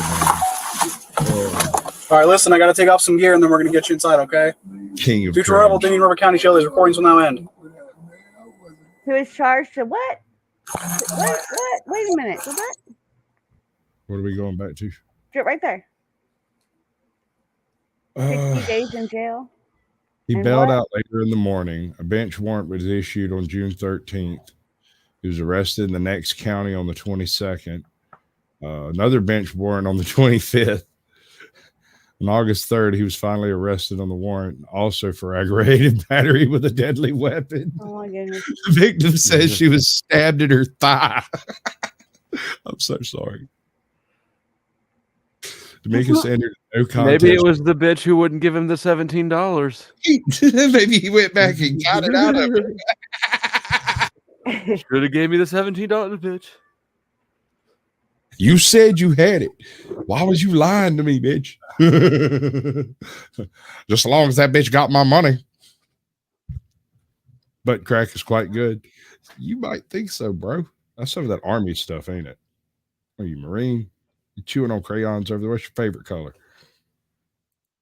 I'm sorry. I'm a bad person. I shouldn't do that. I actually like that guy. All right, so that's pretty much the end of his story. And then we got this. But yeah, he can't take that stuff to the jail. So, hey, I wouldn't transit fare evade either. Just to let you know, I wouldn't transit fare evade. Like, don't ride in a ride that you can't pay for. Oh no, I wasn't aware of any of that. Oh, sure, Yeah, sure. Neither was he. Coincidence. But sir, I walked up on him as he was leaving, okay, and then I'm sure. said, I'm sure you both are fine, upstanding people that don't do anything wrong, especially things like that. Just keep living your life to the highest. What? The highest. Did you catch that? What was that last bit? Living your life to the highest. Absolutely. Keep living your life to the highest. Come on, man. Absolutely, bro. Absolutely. I mean, here's the thing. 20% of people are going to go overboard with anything in particular. The highest. Oh my God. All right. So I've got some Bigfoot footage. How do you feel about Bigfoot footage? Apprehensive. Okay. Is Sasquatch real? Yeah. I don't know. Mellow yellow. Is Sasquatch? Well, that's just Bigfoot, right? But in like Asia, it's like Asian Bigfoot. No, Sasquatch is a Native American bird. It's Caucasian Bigfoot. It's like a warm weather Yeti. It's the same thing as a Yeti. It's just wearing flip flops, right? Instead of. All right.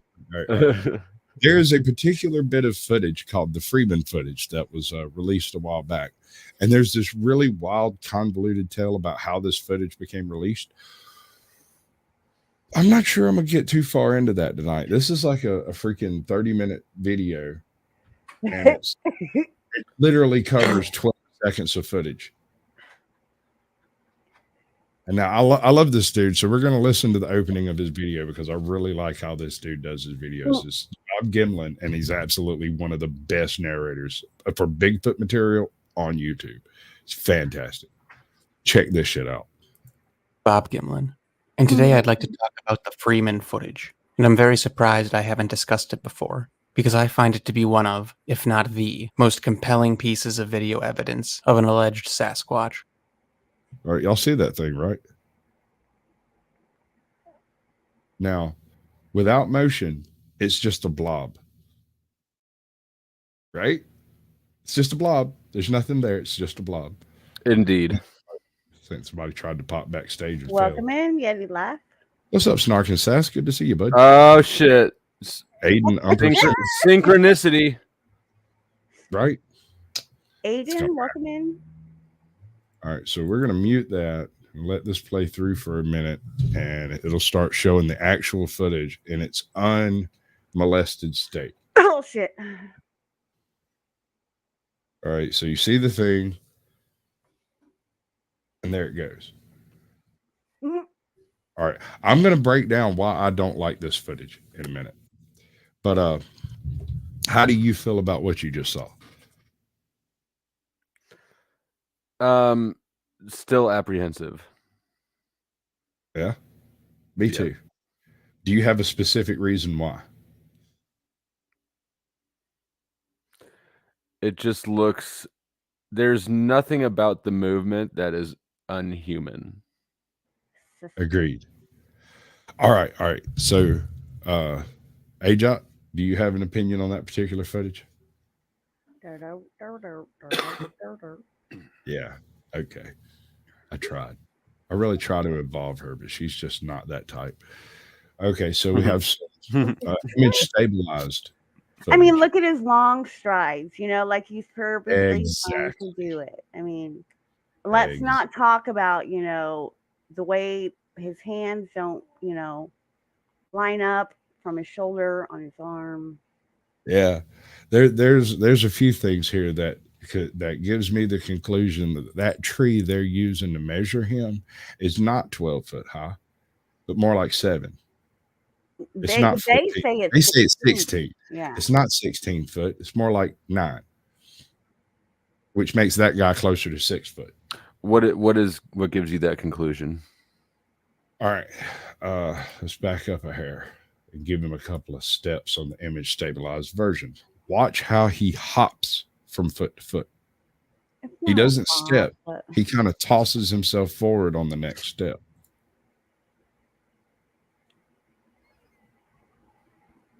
See that? Mm-hmm. That is such an unnatural gait that if the existence of Bigfoot is to be believed, then they would have feet not terribly unlike our own. And even if they don't have feet unlike our own, that step is excessive. That is an individual trying to make a long step. Right. And not just 1, 3 in a row. Hop, Yeah. hop, hop. And that third one was making him huff a little bit. Maybe he's trying to make footprints at the same time he was trying. Yeah. That sounds good. I like that.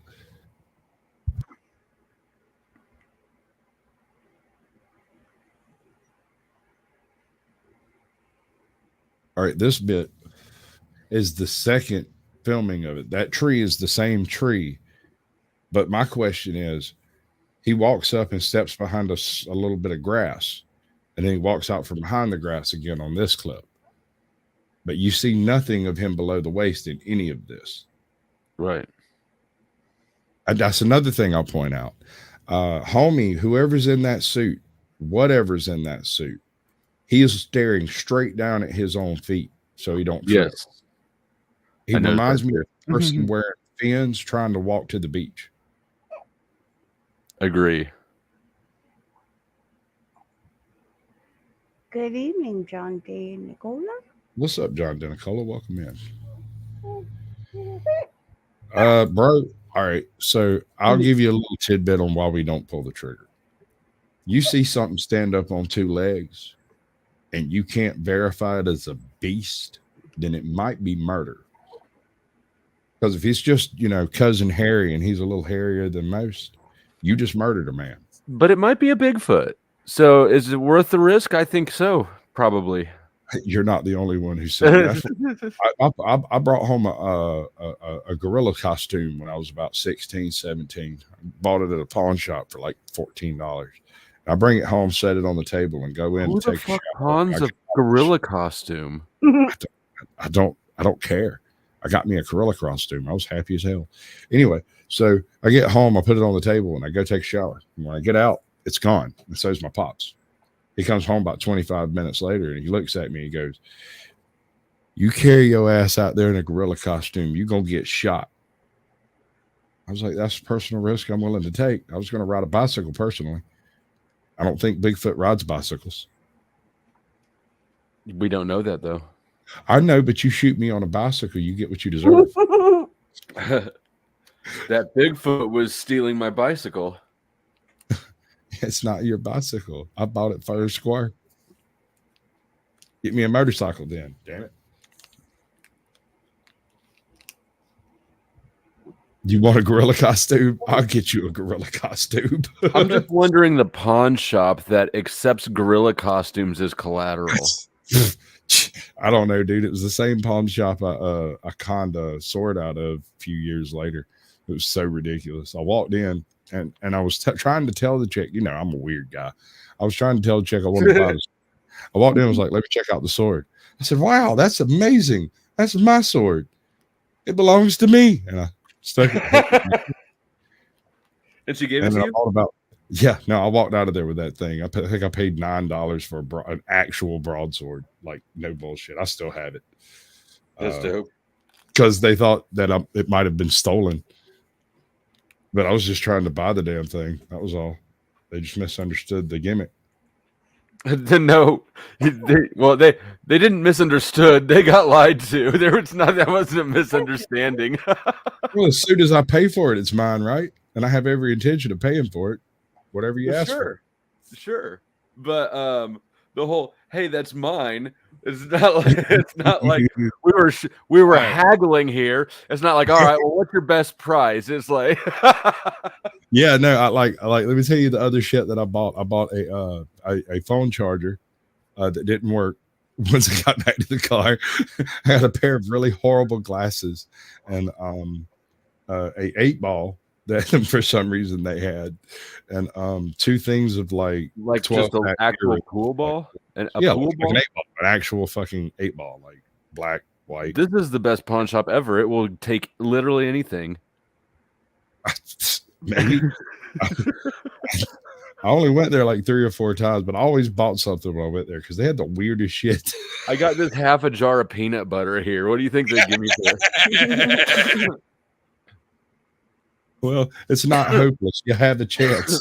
Good Lord. Can we unpack this comment you've got on screen here? Okay, we can try. I've seen a monkey smoking a cigarette riding a bicycle that he stole from a kid. I'm not sure where to go with that. How? Just how? Well, the monkey was bigger than the kid, I'm sure. Probably old enough to buy cigarettes, too. Apparently, he stole the cigarettes at the bicycle. Why is it like 900 degrees in here? Who turned up the heater? Jesus, I'm sweating bullets over here. Why? See here? It says that thing is 16 foot tall, right? That's what it says. I'm not buying it. I'm not buying it. If that's 16 foot tall, then that critter is 11 foot. It's impossible to tell because we don't know how much slope there is. But I will say that once you stabilize it, the gait is pretty unnatural. Very unnatural. So that's pretty damning. Yeah. That's the only negative thing I've got about it, though. When it comes down, well, that and it's a pretty big negative thing. It's like he's not a bad cop. He hates black people and he shoots them, but he's not a bad cop. I know that guy. Watch his hands. His hands ain't right either. They're too short. His elbow should be down around his waist. Instead, it's a person. It's obviously a person. You think it's a bear? It's obviously a bear. No, it's not a bear.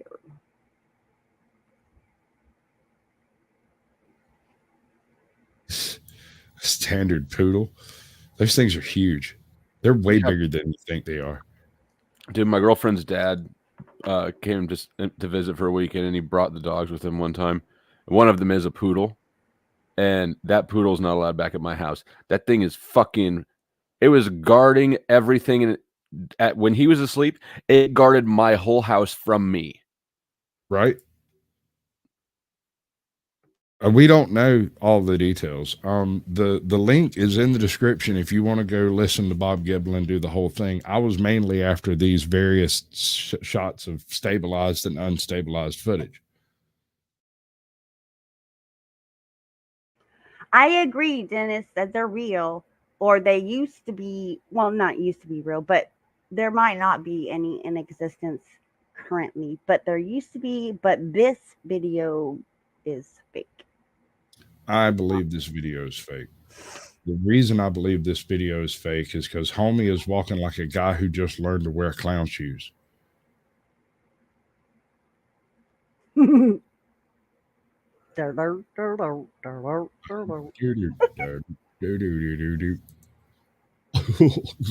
What do you think?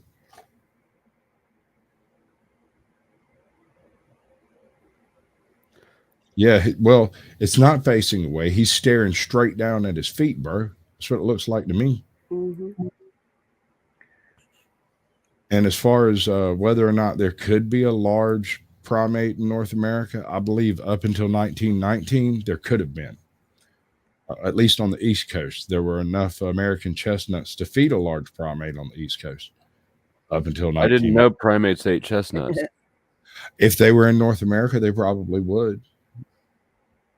The primates, the monkeys in Southeast Asia eat Chinese chestnuts. So why wouldn't Oh yeah, it was hot tub species in night.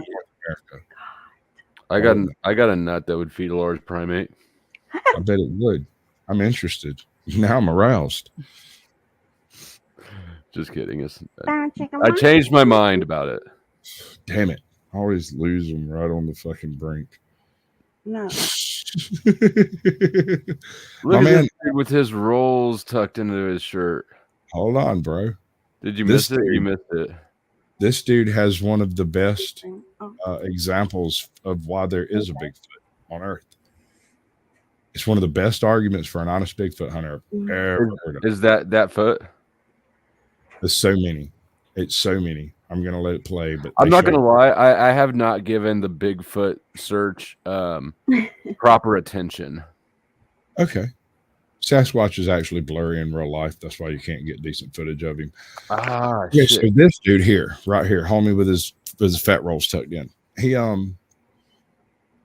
is a Bigfoot connoisseur of sorts. He goes out hunting Bigfoot sign. Apparently he saw Bigfoot once and knows he's real and knows the general area he might hang around in, and he collects Bigfoot casts. A few years after the video went up, this guy here starts selling perfect, flawless Bigfoot casts. Big red flag. Right? Once you make money on something like that, it's real hard to say you're not a grifter. Big red flag. Conflict of interest. Exactly. So somebody who was looking for Bigfoot casts to bring to a podiatrist to examine purchased one of these casts, and the podiatrist diagnosed a foot condition in the individual who made the cast.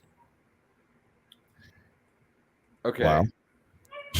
What if I were to have my 13-year-old daughter make a fake cast of a Bigfoot foot?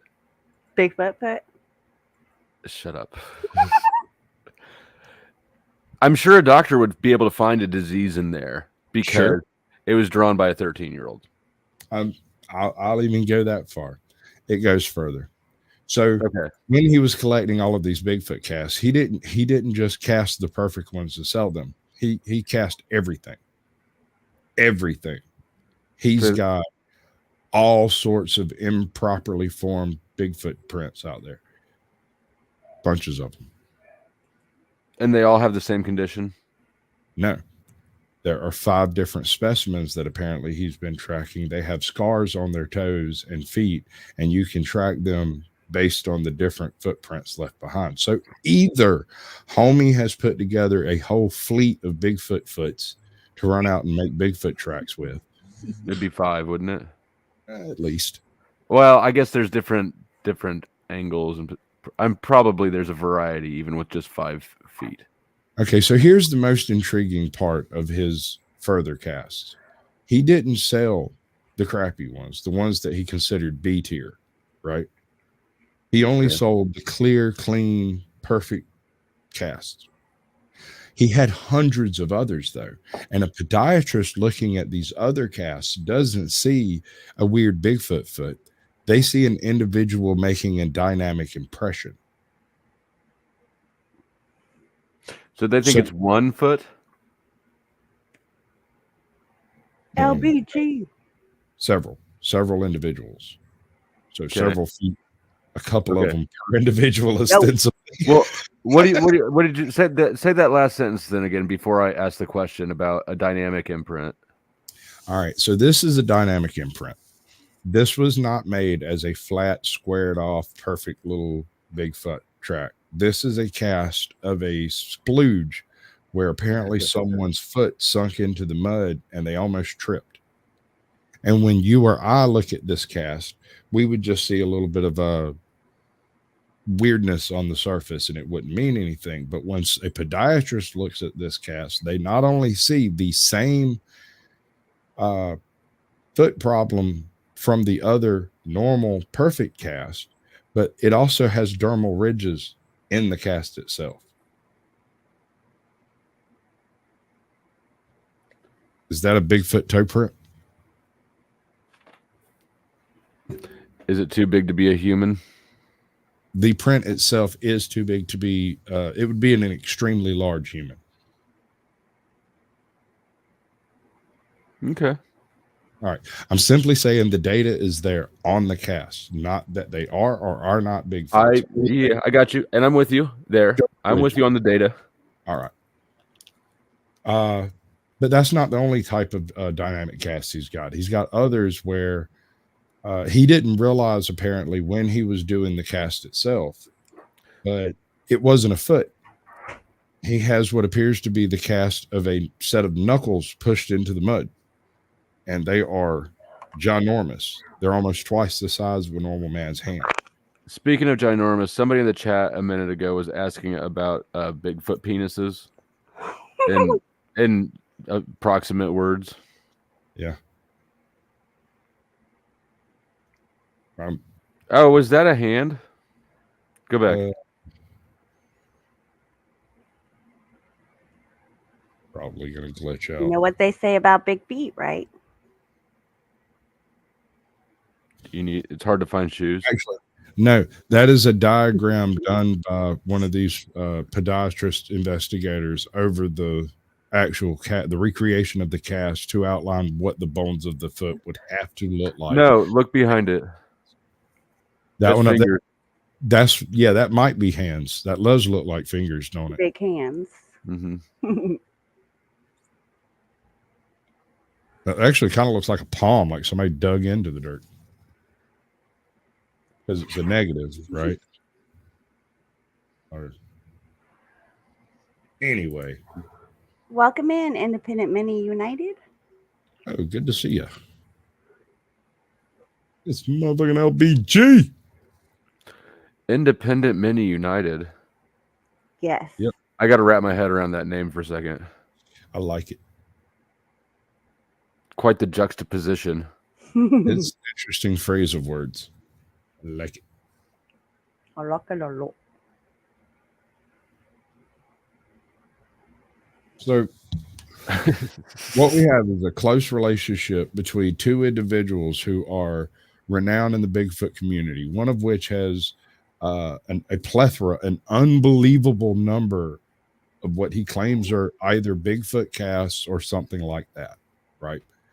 Now, the casts are obviously derived from something like oh, I see what happened. You typed in StreamYard and it went out across the. I was like, why I don't know these kids. Stop asking. It's crazy. and this is another thing. The conditions that these casts have can carry over from one sighting of casts to the next. So it's not always just this dude. Does that make sense? Mm-hmm.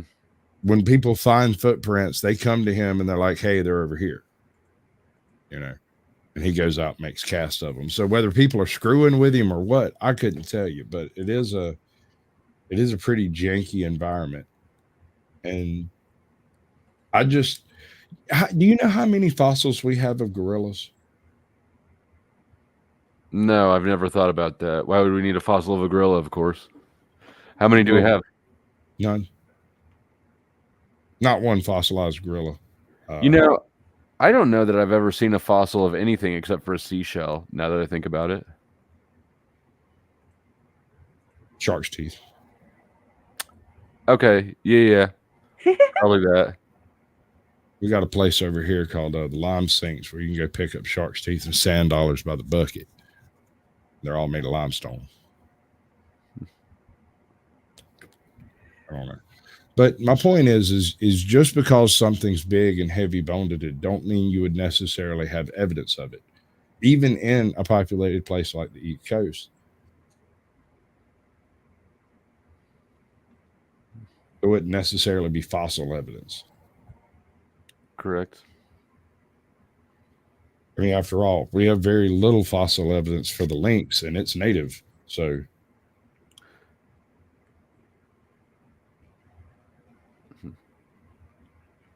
yeah, shark's teeth. Yeah, shark's teeth is big business over here on the East Coast. I mean, you go down to the beaches, it's a big deal finding shark's teeth. I was always trying to find shade, booty, in that order. I get burned sometimes. But booty, that's what it is. Now, with all that snow on the ground, we're probably in Yeti territory now. No longer Sasquatches. Yeti? Or just a Caucasian Sasquatch? Ah. Oh. If it has a snowboard, it's a Yeti. Wasn't me. I didn't do it. Zero faith in carbon dating. I also have zero faith in it. I have an issue with carbon dating, and it's carbon-12. Because carbon-13 is all nifty and everything, but it can be supplanted by carbon-12 in the current environment, which makes it register a younger date than it would actually be. And I'm sure there are processes by which that can be reversed, like carbon-15, carbon-16. You know, the amazing thing about all these, all the science that we take for granted is that we take it for granted. We take it on faith, basically. Right. Absolutely. But see, that's what I was talking to AJOP before we went live. I was like, I defined someone as being a reformed Mormon heathen, right? He's no longer Mormon and is more heathen than Christian. So fantastic. Right. He's kind of a hard nut to crack when it comes down to having a spiritual conversation with this guy. It doesn't exactly go the way you would expect. So we're having this whole conversation, and he comes to the conclusion that I must be a Southern Baptist heathen. And I'm like, okay.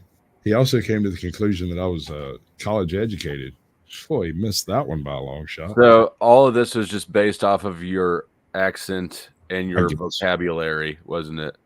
I guess so. I mean, his interactions with me over the past year and a half. So, yeah. I don't know how else you get to Southern Baptist. I went to, long story short, I went to a Southern Baptist church, or I tried one for a minute, thinking it was the most generic brand of Christianity around. You know, I was getting divorced, right? And it was a small town. I was trying to look like, you know, a good person to have custody. Right. I would think I went to church 2 times, and these motherfuckers never, ever stopped asking me why I didn't come back to church until I moved. See, that seems legit. That's about right. That's accurate. This is accurate, folks. They get right up in your cheese and grits. Listen. Immediately. It started immediately the first time I missed a Sunday, and it ended when I left town. They knocked on your door right after church, didn't they? Is everything okay? That's it right there. You're good. You got it. You got it. All right. So he heard me do my Southern Baptist minister voice. See, I could have been a minister, and I'd have been a damn good one too. I could have saved your soul from the devil. Hallelujah. Because what we got to do is we got to pass around that collection plate. You have to dig to the bottom of your wallet to save your soul today. What you have to do is monetize. You boys have not gotten it figured out yet. You've got to monetize the clergyman. You have to monetize the choir. They should be paying their dues to be a part of your church. I think that you got me a super chat out of that one too, if I remember. I hope so. I really hope so. I've been working on it. It's good stuff though. It's different from my usual Alex Jones thing. You know we're fixing to come up to the end of the show, right? Let's do this thing. Anybody got anything they want to say? Hey, Jot, do the thing. Thanks for watching.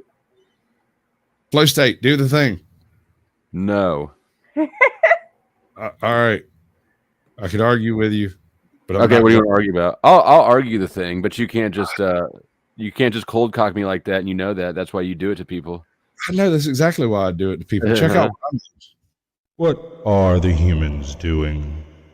No James Bond nonsense.